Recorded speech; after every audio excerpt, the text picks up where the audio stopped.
Before we watch this exclusive interview with Georgia Tech's newest Vice President of Institute Communications, Abbigail Tumpey, there's some key reminders I want to tell you about that will allow you to better understand the context of our conversation.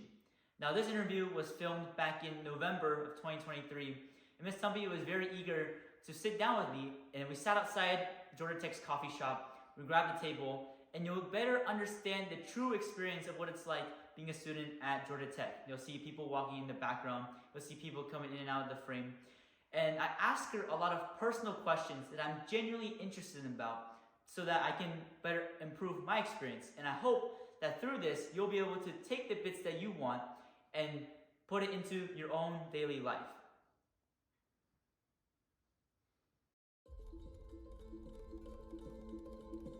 One simple mistake and then all the blame is placed on you.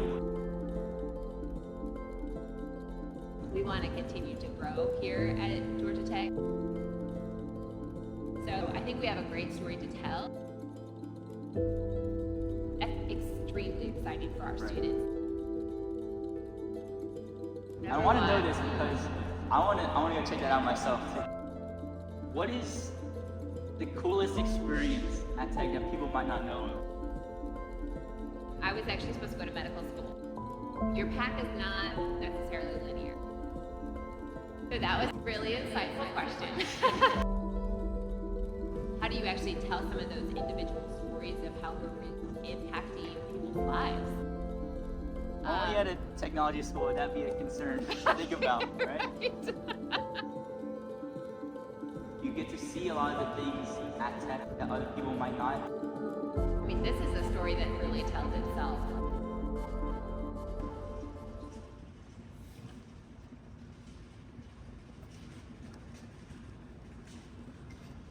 So thank you for taking the time and doing this. I'm here with Abbigail Tumpey, who is the Vice President of Institute Communications at Georgia Tech and was previously at the CDC. Yeah, so I'm just going to list everything that I know about you and you can explain a little bit. Okay. So you started out at the Center of Disease Control as a microbiologist, and then worked your way up over, I see, 21 years? Yeah. Yep. 21 years. And then as a director for the communications there, and then finally here at Georgia Tech. Yeah, so that's great. this is a long journey, right? This has been 2+ decades. You've learned a lot. What's something that you take from your time at the CDC you bring here to Georgia Tech in terms of you've had to deal with a lot of the PR in terms of health crises? Yeah. How does that affect what you do here at an institute? Yeah, that's a great question. Certainly, we were dealing with a lot of health crises, throughout the couple decades I was at CDC. So everything from outbreaks to pandemics to, one-off individual rare cases where we were trying to communicate science to the public. I think the biggest thing I'm taking from my time at CDC to Georgia Tech is really how do you actually cut through the noise of everything that's happening regarding communications and tell the story of the great science and the work that's happening in an institute like Georgia Tech. That's what's so exciting here. And every single day we have, rocket science, we have climate change research, we have great work happening across the humanities and the work happening in Ivan Allen. So just how do you actually tell some of those individual stories of how we're really impacting people's lives? Right, and what do you see as the main purpose of the PR, and especially communications at an institute? Is it to showcase the greatness of the school to the outside world? Is it to show the students what are the opportunities here? What do you think is the main thing that you want to show? I mean, it's probably all of the above, right? I think President Cabrera has done a really great job with all of the work that has happened with the strategic plan. And so, we're really trying to align our communications with the strategic plan. So it's everything from expanding access to students who might not think of Georgia Tech as a place to come. It's really telling that individual story of our science and research and how we're making impact on people's lives. But certainly we want to continue to grow here at Georgia Tech and doing that really means getting our message out to a broader audience. Right. As you said, get your message out to a broader audience.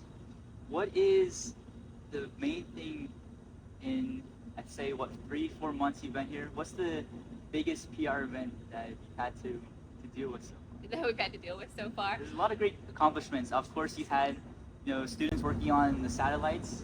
Yeah, that's been sent amazing. to space. Right. I just imagine the 18, 19, 20-year-old Right. students doing that. There's Incredible. also a lot to do with student life in terms of the athletics. Yeah. The big wins past 2 weeks for the football team. A lot of sports teams here. Obviously, the great academic achievements. Which one is your favorite? Oh my gosh, all of the above. Was that an option? Was that a multiple choice option? Yeah, we had a hell of a homecoming, a hell of a rocket ship. Like, all of that is just extremely exciting. I think in particular too, I'm really looking at how we can kind of expand some of our media outreach, and also kind of look at how we even redesign some of our digital platforms. So you're going to see us do a lot on social media and do some really innovative things there. You're going to see us really look at our entire digital footprint this next year and see how we can really make Georgia Tech look like a technology institution on our website. And then we've been doing, even just last week, I went with President Cabrera to Washington, D.C., where not only we kicked off the Georgia Tech and D.C. program, but we actually did media desk side. So we were meeting with different reporters to tell the Georgia Tech story and tell the great work that's happening here in Atlanta as kind of a hub of entrepreneurship and innovation, and Georgia Tech really being at the center of that. So I think we have a great story to tell, and you're going to see us try to continue to expand that outreach. And one thing that I think is pretty special about Tech is the international outreach. Yeah. There's a lot of international students at Tech. There's a lot of diversity here in terms of the cultures and backgrounds. And one thing that I brought up with that was the Hyundai event a couple months ago, Yeah. when they came and had a nice presentation here, and they signed a deal with Georgia Tech about the things in Savannah. They want to build a factory there. Obviously, the Bobby Dodd Stadium now has the Hyundai advertisements. Yeah. How did that come into play? What was that process? That is an interesting story that actually started before I even got here. But I think that the fact that Hyundai is coming here to Georgia, they're really interested in Georgia for a couple reasons, including the port in Savannah, the airport in Atlanta allows for a lot of transportation. But they're also really interested in Georgia Tech, and I think that particular plant in Savannah is going to result in estimated over 8,000 additional jobs in the region, which is huge for Georgia. They need a lot of engineers in order to run that factory, right? And so they're looking at the partnership with Georgia Tech as being bigger than just what you've seen visibly on the renaming of the football field. They're really looking at it as how they can fund research here and how they can really get kind of a pathway for students to be working for Hyundai in the future. That's extremely exciting for our students. The thought of having, a global leader choosing to make decisions on coming to our area because they know of the talent pool that's here at Georgia Tech, that's pretty exciting. Right.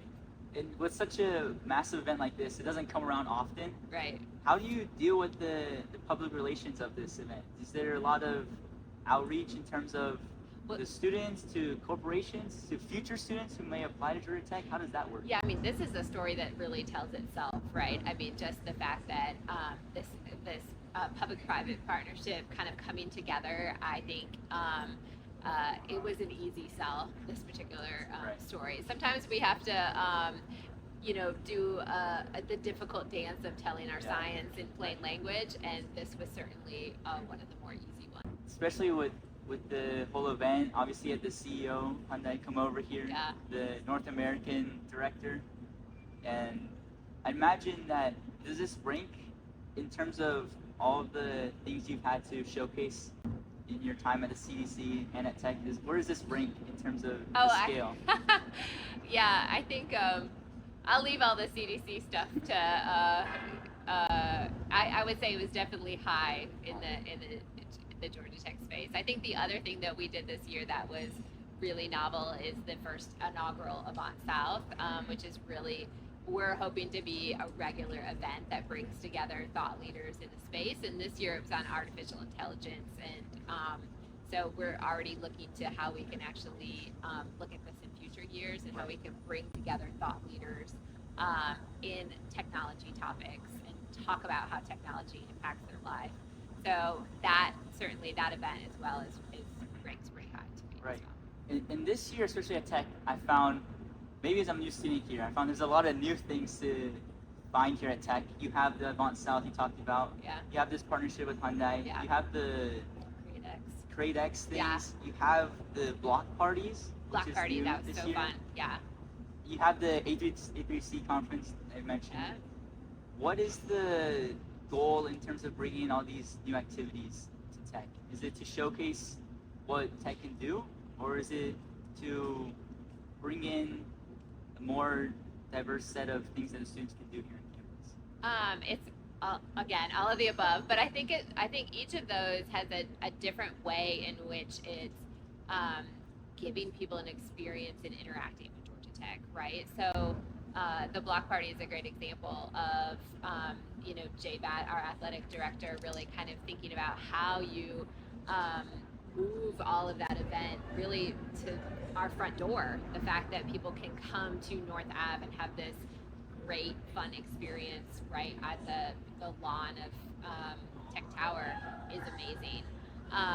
And each of these is us really thinking through how we continue to expand and really expand people's opportunities in interacting with us. Right.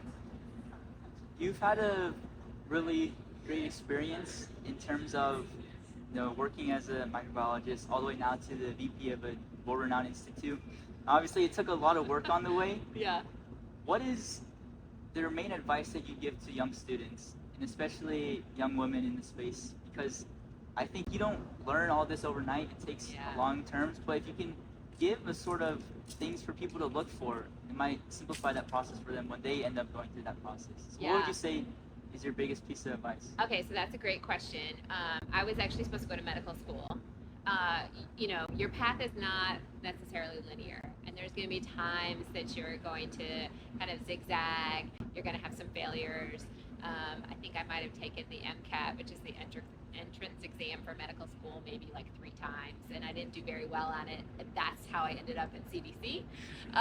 So you're going to have these moments where it's going to be like, a couple steps forward and, a few steps back, and know that even if you can kind of learn from those failures and realize that maybe there's a different path for you in that. And I feel so fortunate that I ended up in the path that I did of going to CDC and then ultimately being here at Georgia Tech. And that probably wouldn't have happened if I hadn't had times where I, had failures or letdowns or things where I had to kind of rethink where I was going career-wise. Especially being in the communications department, is there anything that we're doing to sort of showcase all of these great things that we have? Obviously, we have the social medias. What is something that you recommend people can look for when they do have these concerns and do want to, put this advice into fruition? Okay, well, there's great academic advising, I know, and then also, being engaged in student engagement and well-being. There's a lot of resources there for a variety of different programs. So I think, getting connected through those aspects is a great way to make sure that you're engaged. Okay. And then finally, I want to go back to that PR magazine where you were named one of the 30 health influencers, especially in response to the COVID-19 pandemic. The thing with being in this sort of recognition space is, like you said, it's a great achievement, it's a great humbling experience. How do you deal with the negativity that comes with being in the PR space? Because one simple mistake and then all the blame is placed on you, whereas people might not see all the great things you've done in the past. What would you say? So that was a really insightful question. Yeah. It's easy to critique communications because it's the most visible thing that's out there, right? I think over the years, I've learned a lot on how do you build trust and how do you make sure that you're accurate and credible in the messaging that you're given. But I also think that you have to be open to the feedback. Like, people are going to receive messages differently, and making sure that you're open to knowing that there's going to be times where people are going to disagree or be hurt by the message, or maybe be insulted by the message, or maybe think about it a different way. So getting that feedback allows you to actually make some of those pivots and adjustments. Do you think this sort of mindset that you've learned, how can that translate to a student at Tech? Because I asked this question because, of course, Tech is a very academically challenging institution. Yeah. And when people get here, I know in my personal experience as well, is you're going to face setbacks, whether that's, test scores, whether that's, personal life. How do you think your experience, especially doing this for so long, what can you say is a way for these students to sort of get over this hurdle? Like you said, it's very tough to go through the process, but when you get to the final destination, it's a very beautiful thing. Yeah, isn't that something? Yeah, I think that there's probably, I hope there's a lot of resources here at Tech that I feel like any student that's having a moment where they're, feeling challenged by the situation. I know that our administration works really hard to be responsive to students, and even I've spent a lot of time just in my short time I've been here communicating back and forth with students on some of the communications we've put out. I know that my colleagues as well in leadership spend a lot of time because you all are our most important asset here, right? You are our primary focus, and you are the reason that we all are here doing this work every day. So ultimately, at the end of the day, we want all of you to be successful, and we want to make sure that you're connected to the resources that you need. And I want to end on this last question because I didn't write this down, but talking to you, I want to learn this sort of firsthand. You have a lot of experience in the communications, which means you get to see a lot of the things at Tech that other people might not. You get to be around a lot of these great events. Like, I saw you go to the Divine Plaza opening. Yeah. Obviously, all the construction over at Tech Square for the plan. Yeah. What is the coolest experience at Tech that people might not know of? Being around everything. What is number one? I want to know this because I want to go check that out myself too. So, what is something that you say is the best? Okay, I'm gonna have a tie on this, but I am super excited about Science Square because ultimately I'm a biological sciences geek. Okay, so I spent my career in the biological sciences. I got to take a hard hat tour of Science Square. I'm so excited to see what happens with the opening and unveiling of Science Square next year. But my number two is today our men's basketball team has their first game, and I got to meet Coach David Stoudemire, and he's amazing. So if you haven't gotten a chance to go to meet him and see him at some event, then I would suggest trying to catch a game. We actually just posted today a conversation between President Cabrera and Coach. He made the three-pointer too. I know, he made the three-pointer. It's so fabulous, and promise we didn't use artificial intelligence. The president really made the three-point shot. So only at a technology school would that be a concern to think about, right? Yeah, exactly. So that was meeting David Stoudemire was really awesome. Right. So the basketball team plays tonight at 7:30. Obviously, they'll have games at McCamish Pavilion, correct? Yeah. So, all right, that's Miss Tumpey's number two thing to check out before Science Square opens next year. Yeah, exactly. Basketball team. All right. Well, thank you so much for the time. It was great really talking to you. And regardless of how much personal question I asked, I think it's really insightful for me to learn. So yeah, thank you for the time. Yeah, thank you for talking to me. Thank you so much. All right, bye-bye. I want you to think about all the problems you have in your life and how they can be solved with speed. Maybe you're not working hard enough. Maybe you can work a little harder. Maybe you're not studying hard enough. Maybe you can study a little faster. Or maybe you're in athletics and you're not running fast enough. Maybe you can train a little harder.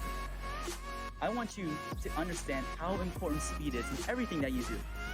Not only when I'm here in Monte Carlo, but also, and more importantly, when you're sitting at home with nothing to do. I want you to consider that. Right, Cat. Monte Carlo.